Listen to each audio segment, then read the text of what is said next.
In the previous video, we learned how to generate HTML with this very nice syntax here.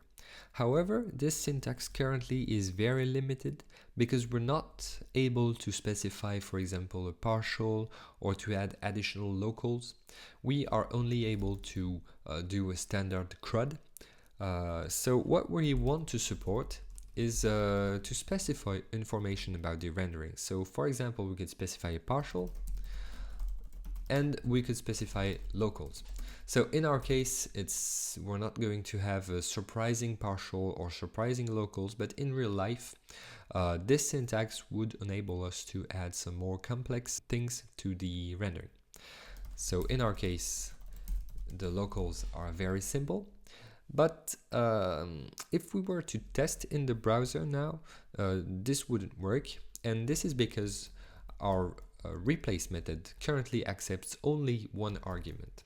So we're going to add the additional arguments, and those additional arguments is a hash of options that are going to pass to the render method later through the view context. So we are going to say that this argument is named rendering, and then we're going to pass this argument to the action method. So this action method also accepts the rendering.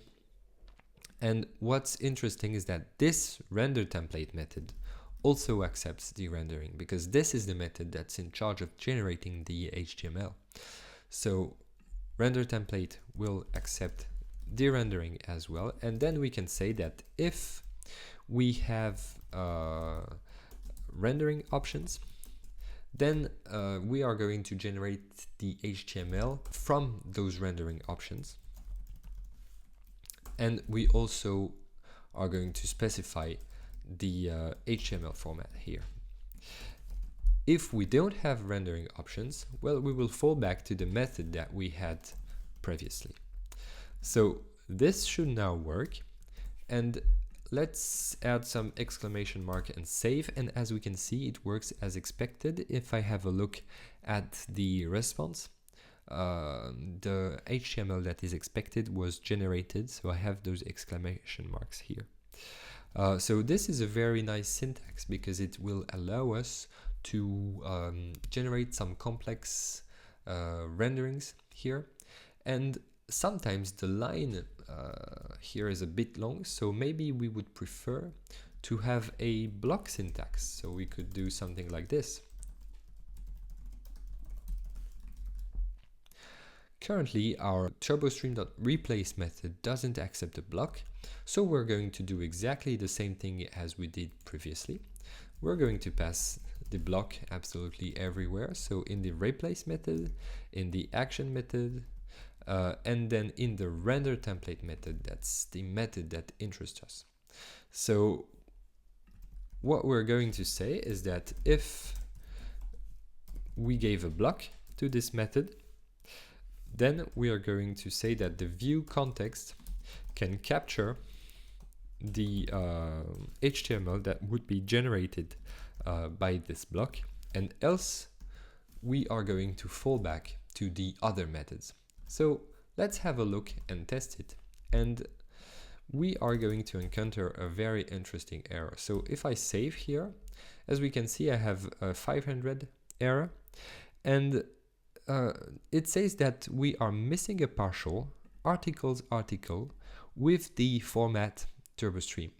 And indeed, what is happening here is that we are trying to render this HTML here, but in the TurboStream format, as we are in the TurboStream view within a TurboStream request.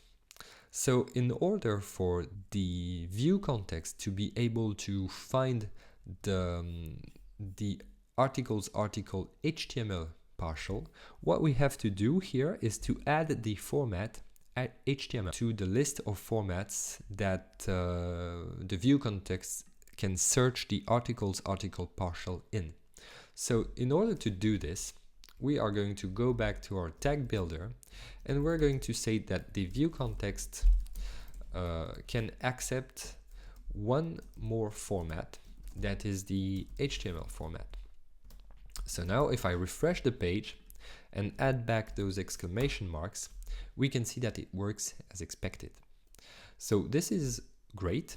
And there is a last syntax that we might want to be able to use, and it will be convenient a bit later. It's to pass some content ourselves. So in most of the cases, I use this method with empty content, and we'll see a bit later how to use it. But for now, what we're going to say is just make it work. So we're going to say hello world here.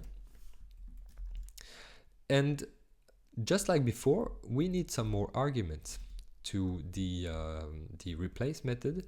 So we're going to say that it can accept a second argument that is the content, and that most of the time is nil. And then we are going to pass this content absolutely everywhere.